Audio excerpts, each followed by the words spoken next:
All right, we're here at the intersection of Village and Central to kind of talk to you a little bit about how traffic signals work and how our system makes sure that you can make your protected turns as those signals go through the cycles.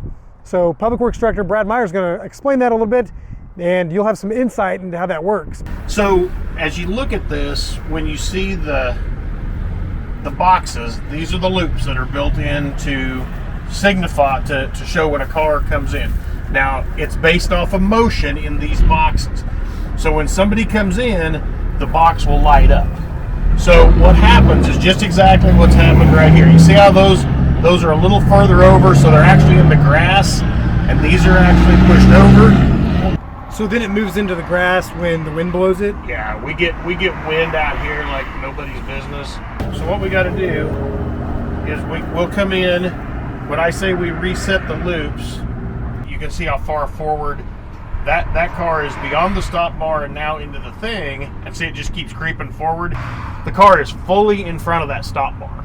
So can the camera see that now? So you see the 4 dots? Yeah. It detected it only because we have the loops built so far out into the roadway to where they're actually back in their lane, in the lane that they belong in.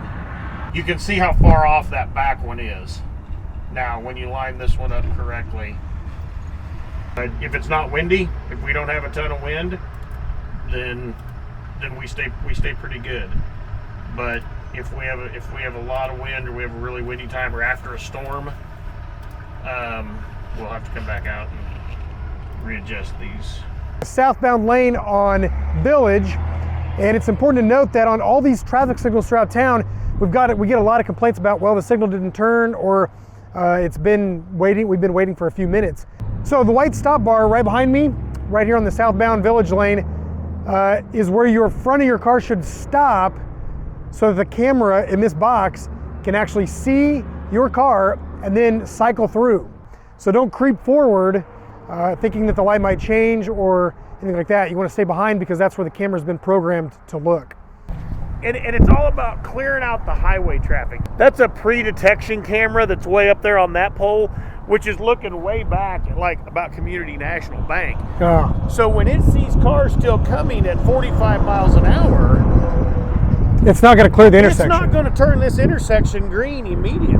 And that's why, especially on this road, it'll take longer to clear and let the traffic go.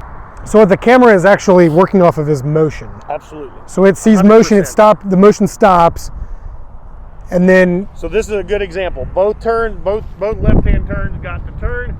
This is a protected turn right there, because there's no traffic going either direction. Now, as soon as that yellow turns, it's an unprotected left turn. But it's not going to, and that's a good example. There was no straight through traffic north or south either way. So it immediately went for the call for service, which is left turn, going into Walmart and straight through, because there was nobody over here either. So it's holding eastbound traffic until it clears there, and now eastbound traffic gets to go. But people don't understand that, well, I pulled up here and it took 30 seconds to clear. Well, at 45 miles an hour, it's gonna be probably 20 seconds, 25 seconds before these lights are gonna go yellow, and then they're gonna go green, because it's still picking up that white Jeep down there right now on pre-detection. There's several pieces to this cabin.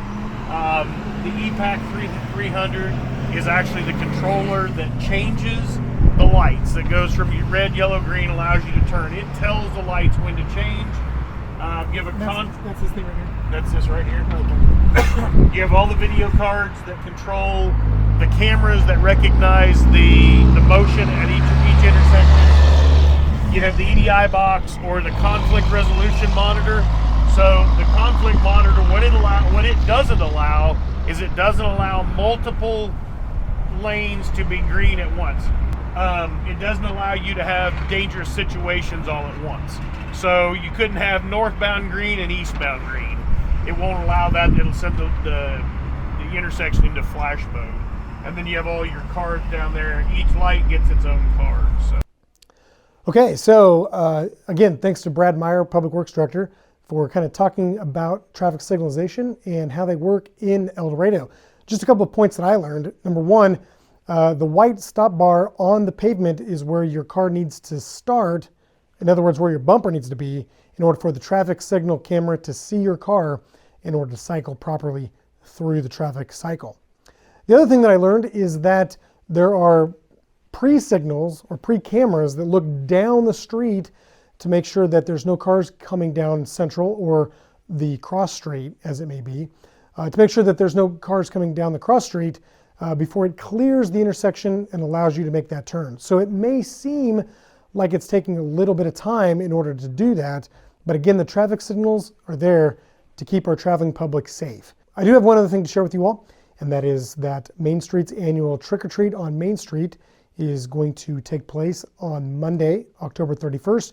Yep, that's Halloween, but before you go out and hit the neighborhood, come on down to Main Street from 4 to 6 p.m. and you can get a bunch of candy to fill your basket up before you go out and hit everybody else. Again, that's from 4 to 6, downtown Main Street for the annual Main Street Trick or Treat. So, you'll have a great weekend.